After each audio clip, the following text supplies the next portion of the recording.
Hello everybody and welcome back to the channel for another LEGO build. Today we'll be continuing with the huge LEGO Hogwarts project that I started this month, and that is with the addition of the Hogwarts Boathouse, which is a really cool set. I love it. It was definitely ones that I was really excited for once they started rebranding, essentially. If you're not familiar, starting this year they're going to be, not rebranding, but redoing their Hogwarts line once again. And this time they're adding the little moniker that is going to be part of the most detailed and best Hogwarts ever, so it's going to be pretty interesting. Obviously, we've started with the rock wall. I want to add a lot more details to it, but in the last episode, I did a staircase going from the rock wall straight down into what's going to be the boathouse, basically the point of arrival for the students.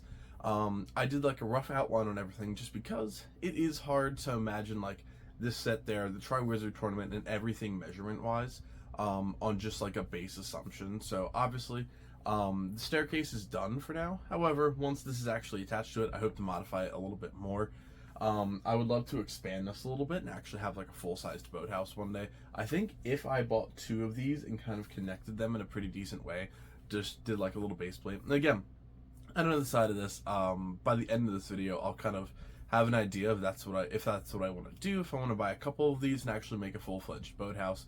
It's going to sound sad, but eventually, once I start adding movie scenes and everything, Snape and Nagini and Voldemort will probably be in that boathouse for a very specific reason. So, stuff like that is what I'm really excited to just see done across the entire board up there. And I'm really excited for that. Now, this boathouse is the very first, I think, boathouse ever made by LEGO, which is pretty cool. Comes in around $38 to $40, has 350 pieces, and 5 minifigures, which are actually pretty decent as well. So, definitely pretty exciting, definitely a nice addition. The only thing that I've seen people complaining about are the boats, and I agree. I'm not a big fan of like the brick-built boats. I do have one or two up there of the actual like original from the Hogwarts sets, or actually one of the pirate ships as well. One of like the little pre-built rowboats are much nicer in my opinion, but you know what? Maybe I'll build them out and I'll like them. We'll see, but from what I've seen from other people's reviews and pictures of them, not a big fan. But yeah, I'm very excited to add another piece to the puzzle here, and this is going to be a pretty cool one. I'm not 100% sure where I want to go after this, just because there are so many options. Obviously, I could go out tomorrow and buy a couple of these and maybe build a giant boathouse. I'm not sure yet. I have a couple Bricklink orders still waiting to finish the actual rock wall around the outside, so I'm kind of doing these all in between with the pieces that I have. But yeah, hopefully this works out pretty well, and hopefully it looks really cool next to the staircase. Of course, it's not going to be perfect, but I am working with limited space, of course. So the layout won't be entirely amazing, but I'm going to be really happy at the end when it's all laid out the way that works for my current setup. So thank you guys so much for joining me for another build. If you're interested in this set, it is available right now along with the Owlery, which is another set that's going to be hopefully coming soon to this giant Hogwarts that I've constructed. So very excited for that. As for the location of this, again, it is going to be right in front on the lake, of course, which is right next to the little rock staircase that I have coming down. The Owlery eventually is going to be in the background, but I've actually had a thought. I don't know if I want to have just the Quidditch pitch and the Owlery in one area. I might actually be chopping off half of the Forbidden Forest, making a much bigger Quidditch pitch, and then bringing the Owlery up to like a little mountain almost. So not 100% sure yet, but it is definitely a couple things that I've been debating. At least want to mention to you guys if anybody has any suggestions. But yeah, now let's get started on this build, folks. If you're interested in anything else, feel free to check out the rest of the channel. Got tons of video games, Legos, fishing, all the good stuff. So thank you guys so much for joining me. Let's get started with this build.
here's the final build. Overall, this is going to make a great addition to the new Harry Potter lineup and my custom Hogwarts castle.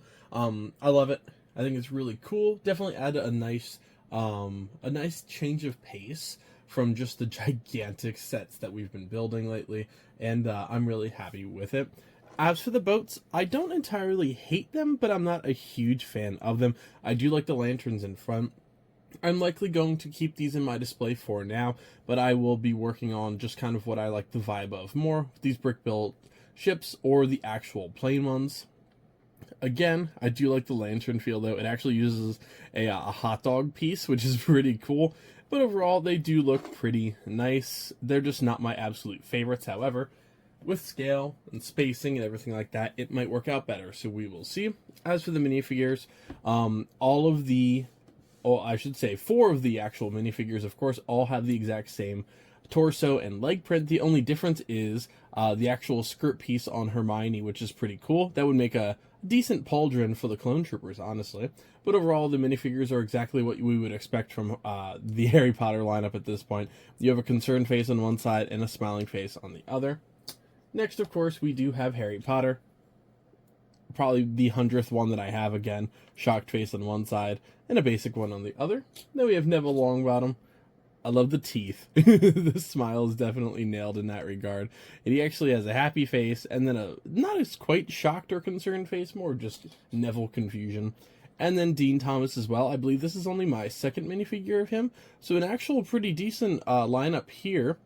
I don't have a young Dean or Neville. I'm not 100% sure if they are exclusive to this set or not. I probably should have looked that up, but here we are. In terms of Professor McGonagall, I really love the new headpiece, which has the actual hair mounted on. She has the scowl on one side and a slightly happy face on the other, but I do really like the fact that they're combining some hats and hair pieces. I think it looks really nice. She's holding a little student's checklist, which of course features Hermione, Neville, Dean, and Harry on it, and has like a couple little wet stains on the outside. I like that. Really nice torso print, really nice back print as well. So definitely a very nice Professor McGonagall figure. As for the structure itself, it does feature a couple really cool things. Of course, you can actually park a boat inside of this if you choose, which is something that I might do. Or maybe I'll put one of the brick builds inside. I do have to see if I can fit one of the other ones inside of this. You know what? Let me grab one of those and let's take a look.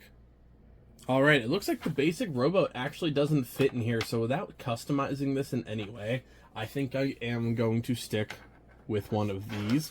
One of the ideas that I've been tossing around is potentially getting 2 of these sets and actually lengthening it.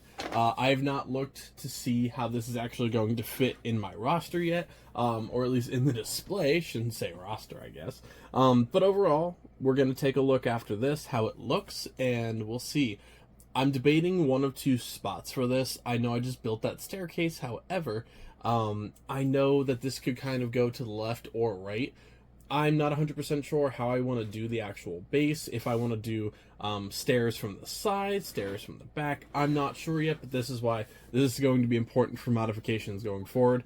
As for the little pieces of wildlife, we do have Hedwig, we have a little crab, and on the other side we do have a fish jumping out of the water. In terms of the Easter egg of Trevor the Toad, we do have Trevor the Toad hiding right underneath this little bench area here. The tree, which does not stand very well because it's attached with a little 1x1 clip, is also hiding a spider in the background, a couple pieces of the mushrooms. This tree is also a really cool design that they started in the Alpine Lodge for the Winter Village this year, so I'm really happy that they've included it in another set, this time going for a bright green approach of 2 different shades, plus the dark green for a total of 3. We even have another shade of green up top with the olive green, so 4 different shades of plant life on this. Very, very cool. I love it. On the inside, there are a couple oars, which you can, of course, just take on and off. When you're moving this and building it, they are a bit of a pain. Not to get out, normally, except I just slid it through that little gap there. They're a little bit of a pain, actually, to get in and stay in. So they do latch just on 2 little 1x1s. However, when you're moving them around, be careful that you're not dropping them, in case you're wondering how they're actually secured. And you have these little, like, bull horns on the side. Very, very cool. Great archway. And then in the back, we do have a slight Easter egg. Not quite Easter egg, but for this set. And you know what? You know what I've done? I've put it in backwards, so it's actually not coming out. There's going to be 14 of these bad boys, similar to the frog little stickers from before, or frog emblems, I guess would be the best thing. The chocolate frogs, that's what they are. Totally forgot that for a second. We're going to be able to collect 14 of these this year. I did get Albus Dumbledore for this one, so a great start. And just slides right in, and it's completely hidden from the outside world, so very, very cool. Big fan of that set, but I overall really like it. There's also 2 clips right here, which means it's going to connect in some way to a future Hogwarts set, whether it's the Great Hall, an actual rock foundation of some sort. We're not 100% sure yet. Until later this year, hopefully we get a clearer picture of what this giant Hogwarts project is going to look like, and of course, the horn up top. But yeah, that's just going to about do it for this portion of the review. Now let's take a look at what it's going to look like in Hogwarts. Again, I have not made a full base for this. Nothing is final or decided. This is obviously a different color water than what I'm running with, so everything is subject to change, but getting this in my collection and being able to modify from there on out, excuse me, is of course going to be a very big deal. And you can see a little Hogwarts thing up there too, or Albus Dumbledore. You can see him sticking his head out through there with a little Easter egg. So very, very cool set for $37.99, $38, whatever you want to call it. I'm a big fan. I think it's a really cool set and a really cool addition. And if especially you are looking at doing a Hogwarts collection, it's up to you. You can invest in one of the previous sets, but if you're looking to just get like the newest and greatest and biggest thing they've ever done, start with this in the Allery, and then of course you build from there. So let's take a look at what this is going to look like with the entire Hogwarts display. Alright everybody, so here's the final resting spot for now for the LEGO Hogwarts Boathouse. Overall, I do think it looks really nice in front of the rock wall that I finished up. However, as you can see, I did not actually put the staircase from the Great Hall to the Boathouse. I built about 17 of them, and I wasn't happy with it. It just looked awkward, it didn't actually fit, so I decided to just let it go for now and actually just sit it down there and use our imaginations that there's a different side path. Cleaned it up a little bit on the side. But yeah, the rock wall is essentially finished for now. I used just over about 1,000 plus pieces, so I'm really happy with that. I'll do a separate video showcasing all of that in the future, but today is obviously about the Boathouse. So thank you guys so much for joining me for another video. Let me know if you have a staircase idea that could work for that. Honestly, for now, I might just wait until the next Great Hall gets here for this set, and then just see what LEGO has planned. So we'll see what we're looking at in the future, but for now, I do think it really adds a cool feature to the front of it. So thank you guys so much for joining me for another LEGO build. Check out the link down in the description below if you're interested in the rest of my playlist, and I'll see you next time. Happy building, folks.